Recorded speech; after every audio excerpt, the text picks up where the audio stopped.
એક મહત્વપૂર્ણ સમાચાર અમદાવાદથી આવી રહ્યા છે। અમદાવાદના સનાથલ ચોકડી પર ટ્રક અને રિક્ષા વચ્ચે અકસ્માત સર્જાયો છે। અકસ્માત ખૂબ જ ગંભીર હતો। અકસ્માત થતાં એકનું મોત થયું છે, જ્યારે બાળક સહિત 6 વ્યક્તિઓને ઈજા પહોંચી છે। બાળક ટ્રકમાં ફસાઈ જતા ફાયરની ટીમની મદદ લેવામાં આવી હતી।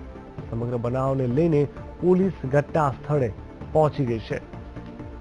આપને બતાવી રહ્યા છે આપ એક્સક્લુઝિવ દ્રશ્યો આપના ટીવી સ્ક્રીન ઉપર આપ જોઈ શકો છો।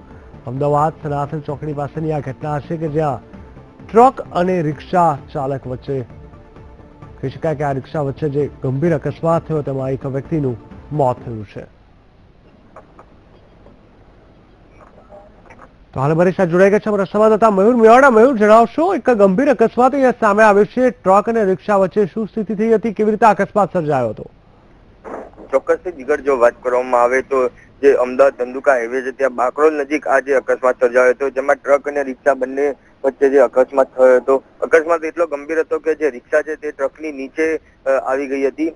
જેમાં રિક્ષામાં સવાર 6 થી 7 લોકો જે છે તેમાંથી તે 6 લોકોની ઈજા થઈ છે। એકનું જે ઘટના સ્થળ ઉપર મોત થયું છે। મહત્વની વાત છે કે એક જે 11 વર્ષનું બાળક જે રિક્ષામાં હતું તે આની અંદર ટ્રક અને રિક્ષાની વચ્ચે જે ફસાઈ ગયેલું હતું તેને કાઢવા માટે ફાયર બ્રિગેડની મદદ લેવામાં આવી હતી। હાલમાં તે બાળકને જે સારવાર અર્થે હોસ્પિટલ ખસેડવામાં આવેલો છે।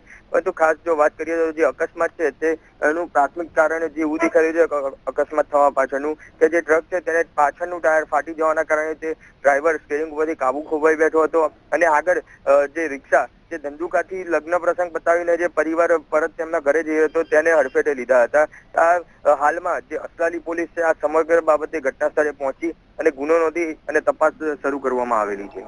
મયુર, ખાસ કરીને જે બાળક સહિત બીજા 5 લોકો ઈજાગ્રસ્ત છે તેમની શું સ્થિતિ છે? શું તેમને દાખલ કરવામાં આવ્યા છે કે શું?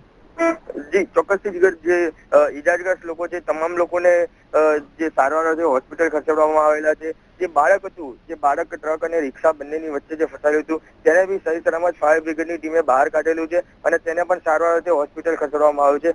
હાલમાં જે પ્રાથમિક માહિતી મળી છે તે પ્રમાણે જો વાત કરવામાં આવે તો જે બાળક છે તેની સ્થિતિ છે અત્યારે ખૂબ સારી છે, તે ગંભીર સ્થિતિમાં હાલ છે નહીં, પરંતુ કહેવાય કે જો આ થોડીક આમાં હજી વધારે જો ચૂક રહ્યો હોત તો જે પ્રકારે દ્રશ્યો બી દેખાઈ રહ્યા છે તે પ્રકારે જો આ બીજા કોઈ અન્ય સાધન આજુબાજુથી નીકળતા હોય તો આ અકસ્માત છે વધુ ગંભીર અકસ્માત બનત અને આના જે 5 લોકો ઈજાગ્રસ્ત છે તેનાથી વધારે ઈજાગ્રસ્ત થવાની શક્યતા બી વધી શકતી હતી।